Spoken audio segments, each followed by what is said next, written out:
So if you're going to replace the belts on your E46, the easiest thing to do, at least for a manual transmission car, you have to pull the fan out. Same with an automatic. The manual's a little bit easier because you don't have that big, I believe it's a 32 mil nut you have to spin clockwise to get it off. It's a reverse thread. First thing you want to do is take off three little push pins. 1, 2, 3. Those three come out. Squeeze your inbox, your airbox here. This pulls out of the way. Set that off to the side. Next couple things you want to do: pull out the electrical connection. Sometimes these come off on their own. This is actually for the CO2 detector, just like you would find a fire alarm in your house, but this is for the air recirc inside. So take that off. These are usually bad, but you're going to leave it there. This is your fan control for the electric fan, obviously. There's a little tang in here. You have to kind of loop this around to get it out.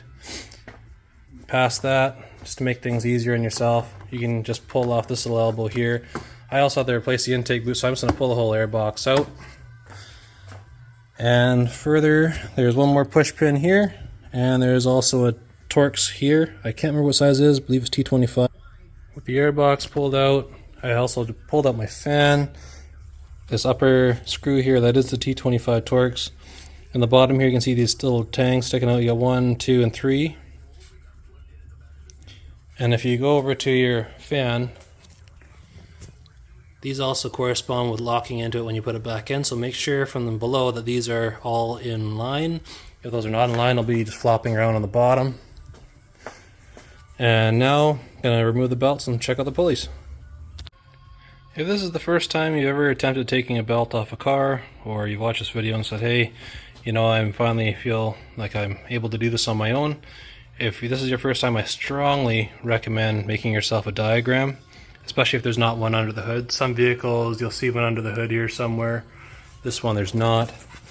But I've drawn myself a little diagram. So I got water pump, idler pulley, alternator, power steering pump, crank, and tensioner. And this way, there's no guesswork when I go to put it back in. Sometimes, you know, these things can be fairly intuitive to most people, but sometimes, especially if it's your first go around, you'll be second guessing yourself and you'll be struggling and not knowing which way the belt goes, how to properly put it on. And also another tip here as well, when you're going to put on your new belt, loop your belt around whatever tool that you're using to crank the pulley down, just so then when you go to put it on, you're not fighting it from the opposite side to try to get it around your tool. You have to untension and then retension again, and you'll be fighting it. When you first get your old belt off, make sure to compare it to your new one. Stretch it all the way out, make sure it's the same length. You'd be amazed how many times you get one out of the box and it's the incorrect belt, and you're sitting there trying to fight putting one that's on that's too loose or too tight, and you don't know why, and then you go back and check it out and you think, oh man, I'm such an idiot. Anyway, here's the old belt. It's fairly cracked. As you can see, it's seen way better days. And here's the used new belt for this car. It's worn, but it's a hell of a lot better than what was on there. I was just keeping it as a spare that I took off my wife's car, so I'm going to throw this one on here. In addition to your belts, also want to check all your pulleys.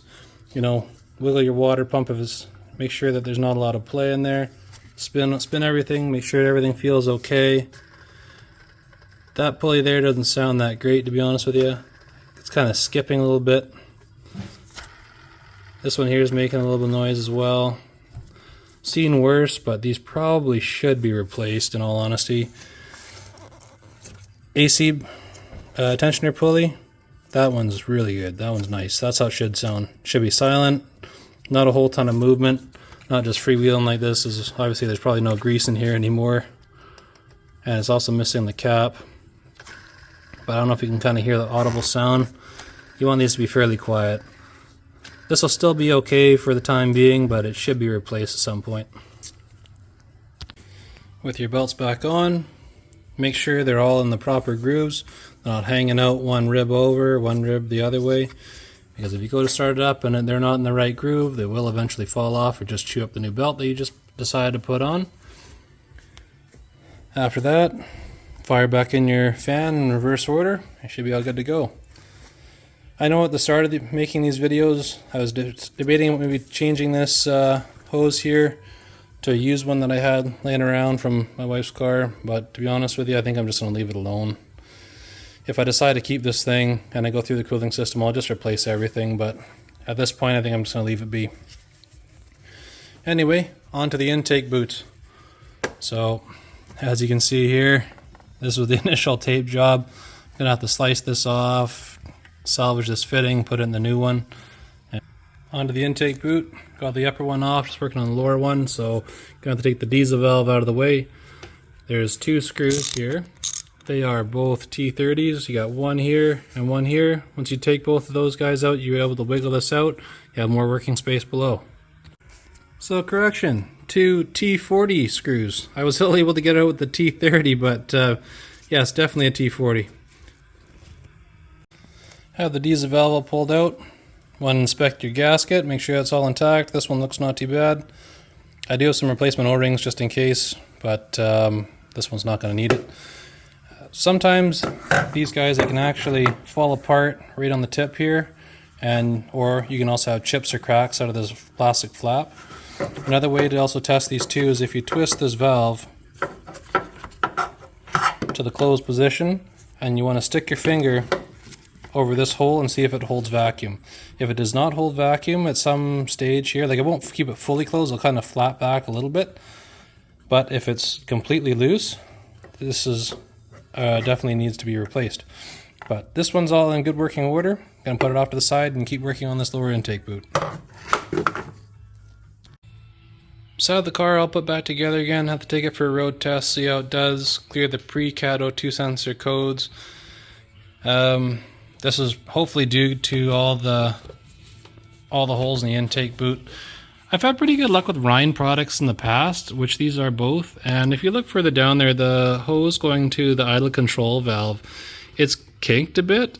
I checked it, squeezed it, there's still definitely airflow going through it for when the car is running. I'm going to have to test it and see, but I feel like this hose, like that particular hose, almost a half an inch too long for the idle control valve, and then further up here, connecting it to the mass airflow sensor, I really had to shove this on and then clamp it down quickly. I felt like that was almost about a half inch too short. So anyway, see how it does. Bought it from FCP Euro, so worst case scenario, just return it. In future videos, gonna hopefully tackle this valve cover gasket. Still have to recondition the headlight lenses. They're pretty foggy. Try a couple different products and see which one works best. Replace the rondel on the hood.